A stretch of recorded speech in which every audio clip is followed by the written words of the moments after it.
राजेंद्रनगरमधील RL Tawde foundation संचलित birds international school या शाळेत RTE कोट्यातून प्रवेश मिळालेल्या विद्यार्थ्यांसोबत शैक्षणिक कला क्रीडा स्तरावर भेदभाव केला जात असल्याचा आरोप फुले शाहू आंबेडकर विचारमंचनं केला आहे। विचारमंचनं या शाळेतील RTE कोट्यातील विद्यार्थ्यांना कला क्रीडा उपक्रमांपासून वंचित ठेवण्यात येत असल्याचं निवेदन सादर करत जिल्हा परिषदेच्या प्राथमिक शिक्षणाधिकारी मीना शेंडकर आणि सहाय्यक शिक्षण उपसंचालक स्मिता गौड यांच्या निदर्शनाला आणून दिलंय।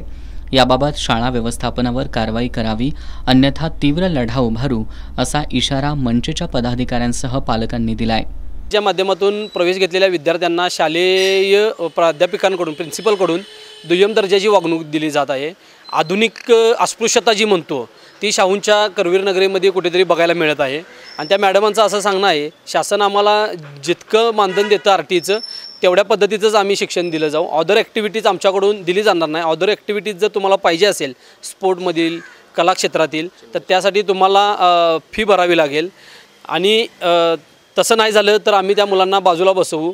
पालक आणि कोल्हापूर दक्षिण विधानसभा मतदारसंघ युवक काँग्रेस अध्यक्ष मयूर पाटील यांनी सुद्धा आंदोलनाचा इशारा दिलाय।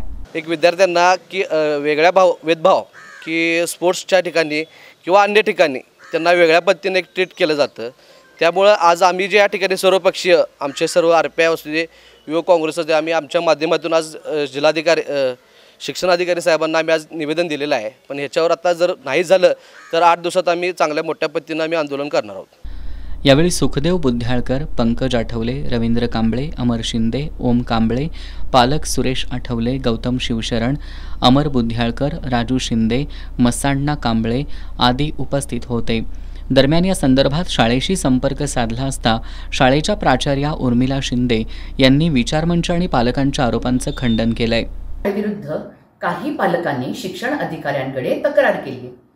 ते जे आरोप त्यातले आम्हाला सांगतायत ते धादांत खोटे आहेत। या शाळेत सर्व विद्यार्थ्यांना आमचे शिक्षक व्यवस्थित समान वागणूक देतात। हे आरोप खोडसाळपणे केलेले दिसतात आणि आम्हाला याच्या मागे बदनाम करायचा हेतू दिसतोय।